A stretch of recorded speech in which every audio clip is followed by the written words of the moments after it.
Students, Assalamu alaikum. This is biology class for grade 8. We are doing chapter number 2 and the topic is cell division. Tomorrow we did the stages of mitosis and meiosis. Today we are going to do the differences between mitosis and meiosis. आज हम करेंगे कि दोनों जो types हैं cell division की उनमें major differences क्या हैं. नंबर 1, meiosis में क्या होता है? From a parent cells, 4 daughter cells are produced having the half number of chromosome as were present in the parent cell. मतलब कि meiosis में parent cell से 4 daughter cells बनते हैं और 4 daughter cells में number of chromosome half होता है. किससे? parent cell से, जैसे कि कल हमने डिटेल में किया था. And mitosis is a type of cell division in which 2 daughter cells are produced having the same number of chromosomes as were present in the parent cell. मतलब माइटोसिस वो टाइप है सेल डिवीजन की जिसमें एक parent cell से 2 daughter cell बनते हैं और उनमें वही नंबर ऑफ क्रोमोसोम्स होता है जो कि पेरेंट सेल में होता है. ये भी कल हमने माइटोसिस की जब स्टेजेस की थी उसमें ये सारा हमने स्टडी किया था. And now the question is in body of a living organism where is mitosis taking place and where is meiosis. यानी एक जानदार में कहाँ पे मियोसिस हो रही है, किन सेल्स में, और किन सेल्स में माइटोसिस हो रही है. तो माइटोसिस जो है वो होती है इन जनरल बॉडी सेल, यानी आपकी पूरी बॉडी में. इसकी एग्जांपल जैसे आपके हेयर ग्रोथ, ठीक है, इसमें माइटोसिस होती है. आपके नेल्स बढ़ जाते हैं, देयर इज़ माइटोसिस. आपको कोई ज़ख़म लगता है, स्किन आपकी दोबारा से वहाँ पे जो है रिप्लेस हो जाती है. वहाँ क्या है, बॉडी सेल में ये सोमैटिक सेल कहलाते हैं और इनमें माइटोसिस होती है. यानी पूरी आपकी जो बॉडी की ग्रोथ है उसमें कौन सी सेल डिवीजन हो रही है? माइटोसिस. लेकिन मियोसिस जो है सिर्फ होती है किस में? गेमीट्स में. गेमीट्स क्या हैं? ये सेक्स सेल्स हैं. They are sperms and eggs in animals और स्पोर्स इन प्लांट्स. और meiosis occurs to produce gametes. और गेमीट्स क्या हैं? स्पर्म और एग सेल्स हैं जो कि एनिमल्स में और प्लांट्स दोनों में होती है रिप्रोडक्शन. ठीक है, clear? Here we completed the topic cell division, its types and the differences. Our next topic is about heredity. आपको मैंने पहले बताया था कि हेरिडिटी क्या है कि transformation of characteristics from one generation to another generation. Reproduction के दौरान क्या होता है कि लिविंग थिंग जो हैं अपने कैरेक्टरिस्टिक्स को पास कर देती हैं टू देयर ऑफस्प्रिंग्स, यानी अपने बच्चों में. This is the reason that babies look like their parents. इसीलिए बच्चे जो हैं अपने पेरेंट्स जैसे नज़र आते हैं. प्लांट्स ग्रो फ्रॉम सीड्स, और प्लांट जिन सीड से ग्रो करते हैं उनसे ही रिजेंबल करते हैं. आपको पता है कि जिस पौधे का हम सीड ग्रो करेंगे उससे वैसा ही प्लांट जो है वो ग्रो करेगा. तो the transmission of characteristics from parents to offspring is called heredity. और वो कैरेक्टरिस्टिक्स कौन से हैं? जैसे कि colour of eye, skin colour, hair colour, free और अटैच्ड ईयर लोब, यानी कान की ईयर लोब जो होती हैं कई लोगों की अटैच होती हैं और किसी की फ्री होती हैं. आपकी हाइट, आपकी इंटेलिजेंस, जितने भी आपको कैरेक्टर नज़र आ सकते हैं वो क्या है? हेरिडिटी के एग्जांपल्स हैं. Are the examples of characteristics that are transmitted from parents to the offspring.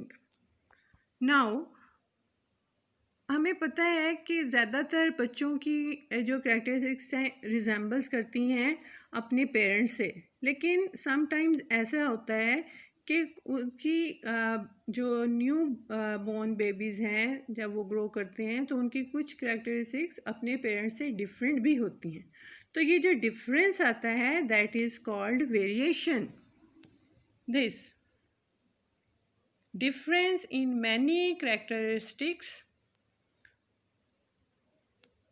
is called variation. जो मुख्तलिफ नज़र आता है वो वेरिएशन होता है, और जो सिमिलर नज़र आती हैं, सेम नज़र आती हैं, दैट इज़ कॉल्ड हेरिडिटी. ठीक है.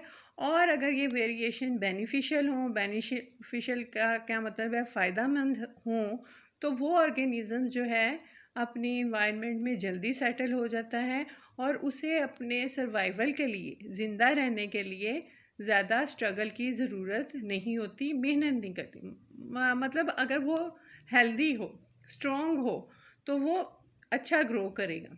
ठीक है. एनवायरनमेंट में अपने आप को जल्दी एडजस्ट कर लेगा और इस तरह से उनकी नस्ल जो है वो चलती रहती है. नाउ द क्वेश्चन इज़, अब ये सवाल पैदा होता है कि ये करैक्टरिस्टिक्स जो हैं वो कौन सा सोर्स है, कौन सी बेस है जो इन करैक्टरिस्टिक्स को ट्रांसफ़र करती है. तो उसके लिए एक जो है फिज़िकल और फंक्शनल यूनिट है हेरिडिटी का, जिसको हम कहते हैं jeans.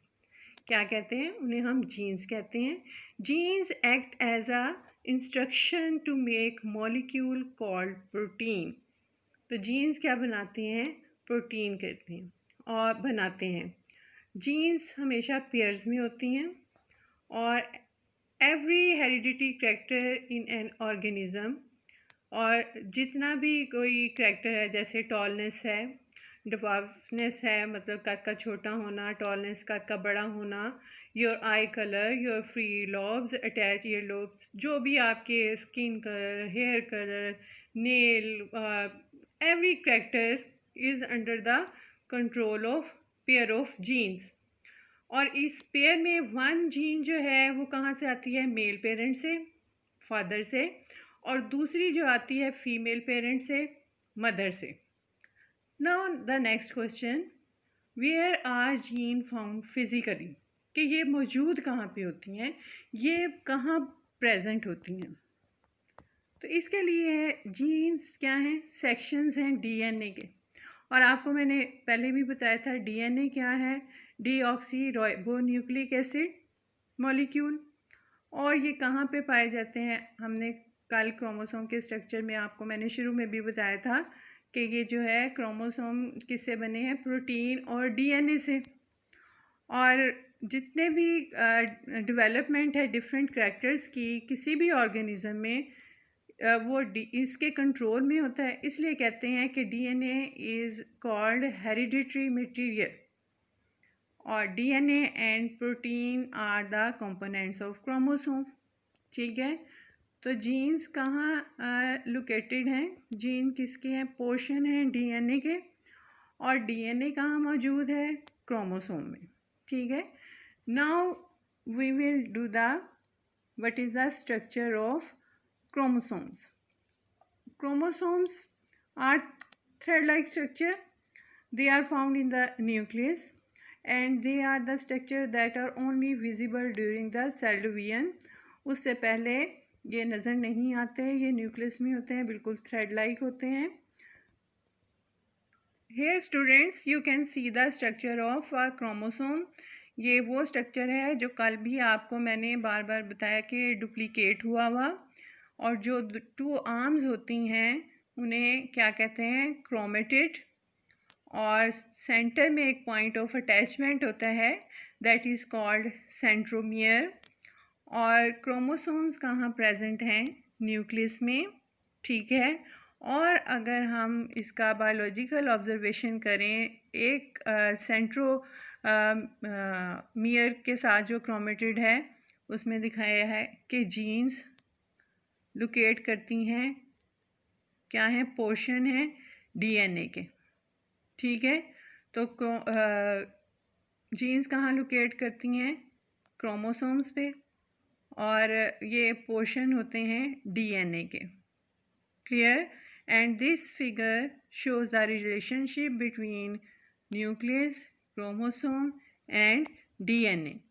Next important information is the number of chromosome is specific and constant for every kind species of organism, यानी हर एक ऑर्गेनिज्म का क्रोमोसोम नंबर जो है वो स्पेसिफिक होता है, कांस्टेंट होता है। और जो हमारी बॉडी के जर्नल बॉडी सेल हैं जिनको हम सोमैटिक सेल्स कहते हैं, chromosome occur in pair but in gametes मैंने आपको पहले भी बताया है, सेक्स सेल्स हैं और उसमें स्पर्म्स और एग्स हैं, sperms from male parent and eggs from female parent. और स्पोर्स या स्पोर्स जो हैं वो प्लांट्स में होते हैं, which are form by the meiosis, ये म्योसिस से बनते हैं। सोमैटिक सेल्स किससे बनते हैं? माइटोसिस से बनते हैं। और ये गेमीट्स जो हैं किससे बनते हैं? मियोसिस से बनते हैं।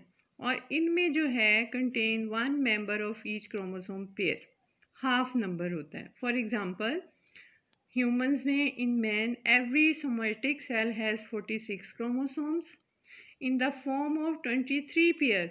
और ये 23 पेयर हो जाते हैं और जो ये फिर हाफ हाफ आते हैं मेल पेरेंट से और फीमेल पेरेंट से, हाफ फीमेल पेरेंट से। 23 pairs from one male parent and 23 from female parent. अब ये मैं आपको एक छोटा सा इंफॉर्मेशन जो है वो दिखा रही हूँ, ये आपको लर्न करना है। This is number of chromosomes in different organism. Man 46, मेज 20, monkey 48, onion 16.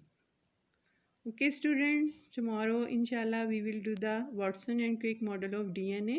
It's mean we will study DNA structure tomorrow. Keep smiling. Have a good day.